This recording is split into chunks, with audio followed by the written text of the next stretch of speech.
आज सड़कों पर लोगों की कमी है, लेकिन मौसम जो है वो है। बहुत शुक्रिया शब्बीर।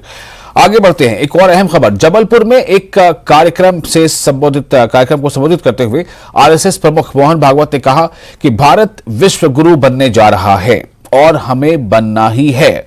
उन्होंने कहा कि आज हम ही नहीं, सारी दुनिया कह रही है भारत होने वाली महाशक्ति है, लेकिन हमारी शक्ति दुर्बलों की रक्षा करेगी। हम किसी को जीतेंगे नहीं, बदलेंगे नहीं। महाशक्ति यह शब्द उस अर्थ में योग्य नहीं लगता।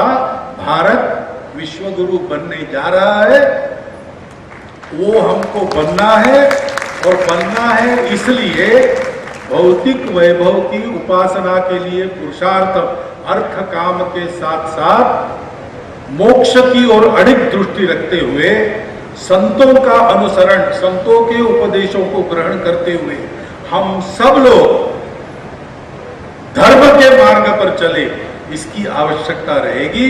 उसका स्मरण श्यामदेवाचार्य जी महाराज की जैसी विभूतियां हमको करा देती है, उसी के लिए जन्म ग्रहण करती है। वही करते हुए अपना आवश्यक कार्य पूर्ण करके और पार्थिव रूप से चली जाती है, सूक्ष्म रूप से सदैव विद्यमान रहकर पूर्ण होते तक अपना कार्य करती रहती है।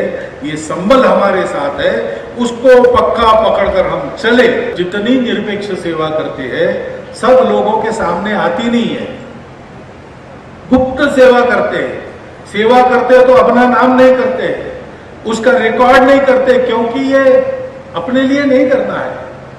ये तो हमारा सहज स्वभाव, सब अपने हैं, अपनों के लिए करना है। अपनों के लिए करते तो गिनाना क्या है।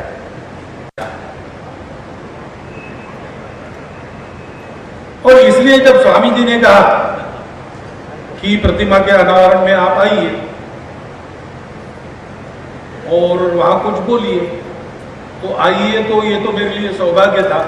इसी ऐसे संत की प्रतिमा का अनावरण करने का सौभाग्य मेरे हाथों को मिले।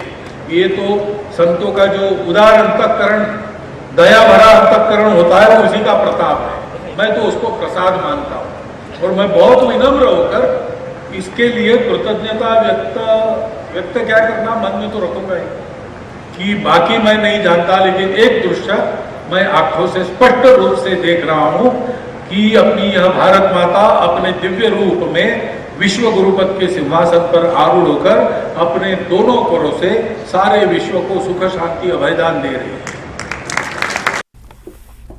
रमजान के पवित्र महीने में शब-ए कद्र का पवित्र धार्मिक त्योहार राजौरी जिलों में मनाया गया, जिसमें हजारों लोग धार्मिक सभाओं में शामिल हुए। शब-ए कद्र पर विशेष कार्यक्रम पूरे जिले की विभिन्न मस्जिदों में आयोजित किए गए। उन्होंने धार्मिक मूल्यों और इस्लाम में शब-ए कद्र की रात के महत्व पर उपदेश भी दिए। दरअसल शब-ए कद्र जो है वो रमजान के आखिरी अशरे, जिसे आखिरी 10 दिन कहते हैं, उसकी ताक रातों में तलाशने को कहा गया है। इसलिए शब-ए कद्र के नाम पर 21वीं, 23वीं, 25वीं, 27वीं, 29वीं शब जो है काफ़ी अहमियत रखते हैं, और इसलिए इन रातों में ख़ास तौर से इबादत का एहतमाम होता है और लोग अपने गुनाहों की मग़फ़िरत अल्लाह से करते हैं। और इसी के साथ इस बुलेटिन में फिलहाल इतना ही, लेकिन न्यूज़ 18 जम्मू कश्मीर लद्दाख हिमाचल लगातार खबरों का सिलसिला जारी रहेगा। आप बने रहें न्यूज़ 18 के साथ।